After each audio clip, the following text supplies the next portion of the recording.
He stopped his sister's execution in the Grand Plaza of Xylos, a city built from starlight and alien law. My sister Alara, just a kid with fire in her eyes and too much human defiance in her heart, stood on the shimmering platform, her sentence about to be carried out by a Xylosian enforcer, a creature of chitin and cold duty. The charge? Insulting a high counselor? The punishment? Pacification that would strip her of her memories, her spirit, her very self? I couldn't let that happen. The crowd was a mix of a dozen species, their murmurs a low thrum of alien languages. I pushed through, my human frame, built for Earth's gravity, feeling dense and powerful here. Stop, my voice amplified, cut through the plaza's sterile hum. The enforcer paused, its multifaceted eyes swiveling to fix on me. High Counselor Vrax, perched on his floating dais, looked down with an expression of pure annoyance. This is a matter of Xylosian law, human Vrax droned, his voice a synthesized baritone. Your sister has been judged. She's a child, I retorted, stepping onto the platform's energy field. It tingled against my skin, a warning, and she's human.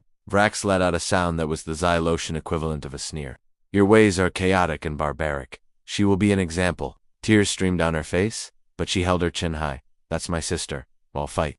That sight lit a fire in my gut. I was just a mechanic who kept old freighters from falling apart. But right then, I was her big brother, and that was all that mattered. If you want an example, I said, my voice low and steady, take me instead.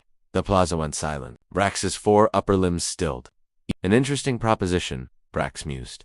And the defiance is mine, I shot back. Or, I added, letting a bit of that human chaos Vrax hated so much bleed into my smile, you can try to pacify us both. They get awfully touchy about their citizens. It was a bluff. The Federation was light years away and buried in bureaucracy, but Vrax didn't know that for sure. He weighed his options. The political fallout against the satisfaction of punishing a defiant human girl. Finally, with a flick of a spindly claw, he gestured, release the female. Seize him. Two enforcers grabbed my arms. I just watched as a terrified but free Alara was escorted off the platform. I'd made my choice.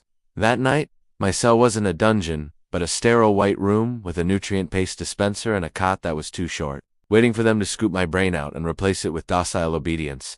I lay there, thinking about Alara, hoping she'd gotten off-world, hoping she was safe. A soft chime echoed, and the door to my cell slid open. I expected the enforcer, the medical drone, the end.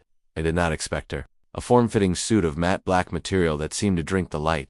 Only her eyes were visible, glowing with a faint, predatory luminescence. She moved with a silence that was more profound than mere quiet. It was an absence of sound. You're Kale, she stated. It wasn't a question. Her voice was a whisper, sharp as shrapnel. Who are you? I asked, sitting up slowly. She stepped fully into the room, and the door slid shut behind her. My designation is irrelevant. My purpose is what matters. She held up a small data chip. I'm here to collect a debt. A debt? A ghost of a smile touched her lips, a startlingly human expression. Not your debt, your sister's. My blood ran cold. Alara, what about her? She hired me, the assassin explained, her voice losing none of its edge. The fee was substantial. She offered everything she had, and everything she would ever have. My mind reeled. Alara, hiring the deadliest assassin in the galaxy. Hired you for what? I asked, my voice tight.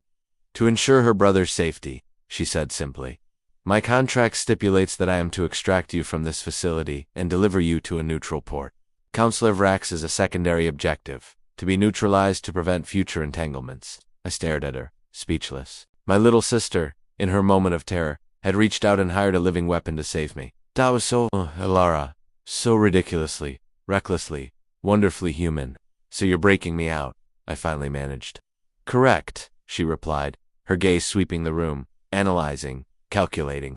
The optimal window is in 9 minutes. The guard shift change creates a momentary lapse in sensor coverage. We will move then. Wait, what about Vrax? Neutralized? Permanently, she confirmed, with the same casual tone one might use to discuss the weather. The contract is clear. He is a threat to my client's asset. Therefore he must be removed. I stood up, my mind racing. This was insane. A rescue mission and an assassination rolled into one. Look, just get me out of here. You don't have to neutralize anyone. The assassin tilted her head. My professional reputation is built on fulfilling contracts to the letter. Partial completion is not an option. Your sister paid for a comprehensive solution. She will receive one. This was her world. A world of contracts and consequences. All right, I sighed. What do I do? Stay behind me. Do not speak, do not touch anything, and try to keep up. I could hear the faint, rhythmic trump of the changing guard patrol in the corridor beyond. My heart hammered against my ribs. a frantic drumbeat of fear and awe. This woman, this phantom in black, was here because my sister loved me. It was the most terrifying and heartwarming thought I'd ever had. The moment the patrol passed, she moved. She flowed out of the cell like smoke, and I scrambled to follow. Alarms remained silent. Guards remained at their posts, oblivious. She was a ghost, and I was her shadow. We moved through service tunnels and maintenance shafts I never knew existed, a hidden lattice beneath the city's pristine shell. Her movements were economical, precise. Every step was sure, every corner taken with a lethal grace. She was a predator in her natural habitat. We stopped at a ventilation grate. Below us was Counselor Vrox's private chamber. He was there, floating on his dais, reviewing reports on a holographic display. 2 of his personal guards stood by the door. The guards are synced to his personal biomonitor, she whispered, her voice right beside my ear. If his vitals drop, they'll be alerted instantly. I'll need to disable both of them, and the counselor in under 1.2 seconds. My jaw dropped. How is that even possible? She looked at me, her glowing eyes seeming to smile. I'm very good at my job. She produced 2 tiny projectiles and a thin, filament-like wire from her suit. What happened next was a blur of impossible speed. The grate was off. She dropped into the room. A flicker of movement, a nearly silent hiss. The 2 guards slumped to the floor, unconscious. Before Vrax could even turn his head, the filament wire was around his neck. There was no struggle. His body went limp, his limbs dangling uselessly as his dais slowly drifted to the floor. It was over. Silent, efficient, terrifying. She retracted the wire and looked up at me. The contract is fulfilled. Now we leave. The extraction was just as flawless. A sleek, black ship, almost invisible against the starfield, was waiting. As the ramp lowered, I finally turned to her. Your sister already has, she said, her voice a little softer now. She gave me a purpose, a good one. She gestured to the ship. Go, your sister's waiting for you on Arora Station. As I stepped onto the ramp, I had to ask one last thing. Who are you? Really? She paused, the starlight glinting off her shadowy form. Once, she said, her voice a low murmur, I was a girl on a platform, not so different from your sister. Someone saved me, too. They taught me to be strong, to never be a victim again. So now, I take the contracts others won't. The ones for the helpless, the defiant, the ones who love so fiercely they'd bargain with shadows to protect their own. She turned to leave, a whisper in the dark. You humans? Your capacity for defiant love is your greatest weapon. Don't ever lose it.